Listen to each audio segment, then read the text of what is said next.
Okay, Megan, it is Tuesday, August the 4th. Um, it was a big day today. There's a lot going on.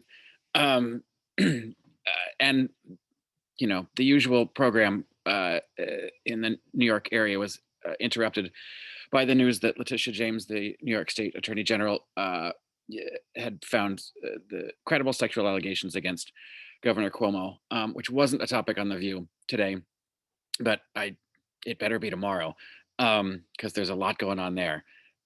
What a press conference. She is not kidding around. So, yay. Do Trump next. I hate that expression, but whatever, I had to say it. Okay, so we started today talking about um kids going back to school and places like Florida making mask mandates illegal, which, by the way, is just the dumbest thing I've ever heard.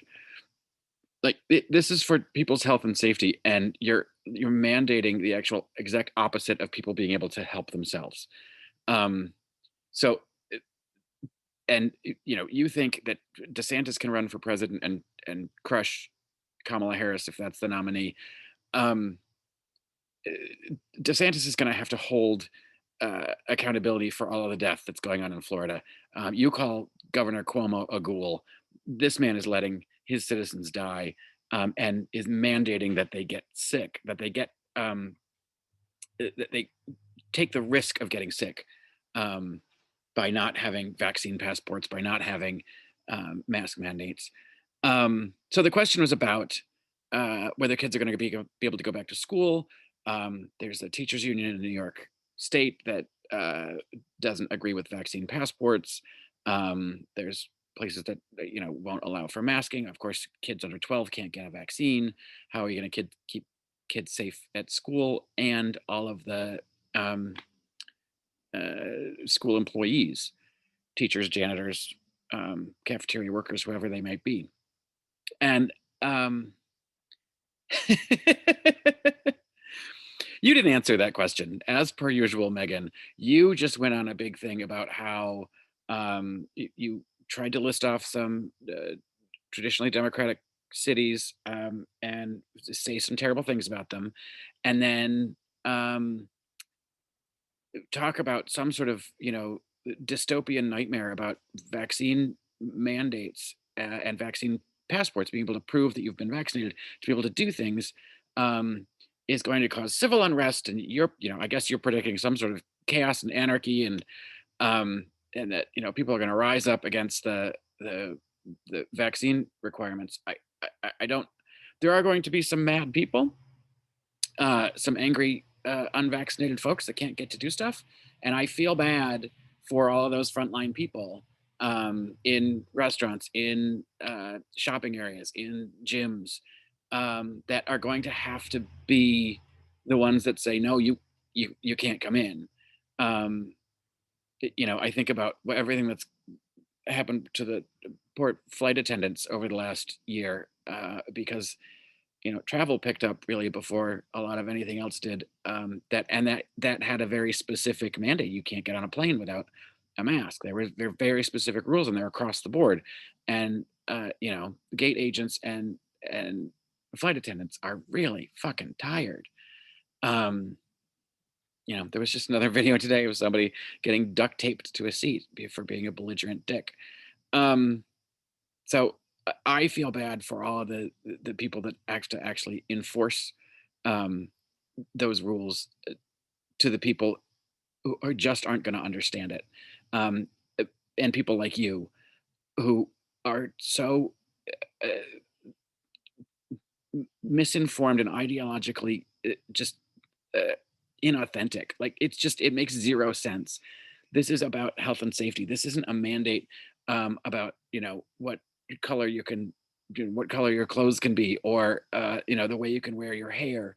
This is about the health and safety of other people, and you don't get to uh, be the cause of someone else's um, uh, you know pain and suffering. We talk about these kinds of things all the time. There's seatbelt laws. um, and people put their seatbelts on and don't scream about freedom. Helmet laws.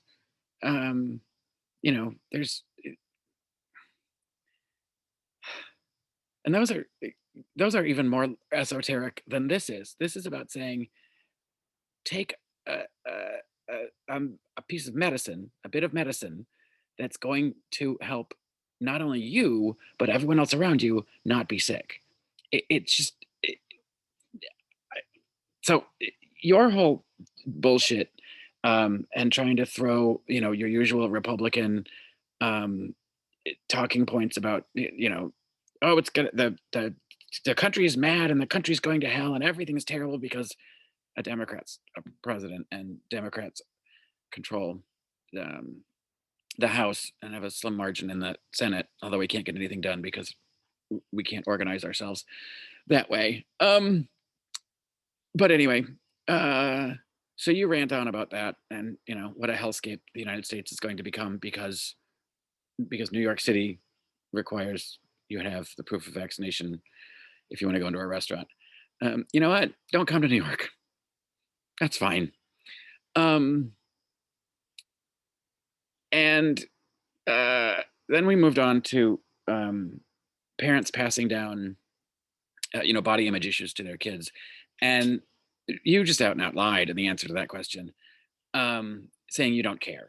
You've never not gotten something that you wanted because of your size, or your weight, or the way you looked. And I like the way you said you highlight your hair because I'm from Arizona and that's what we do. Honey, those aren't highlights. That is a dye job and a wig.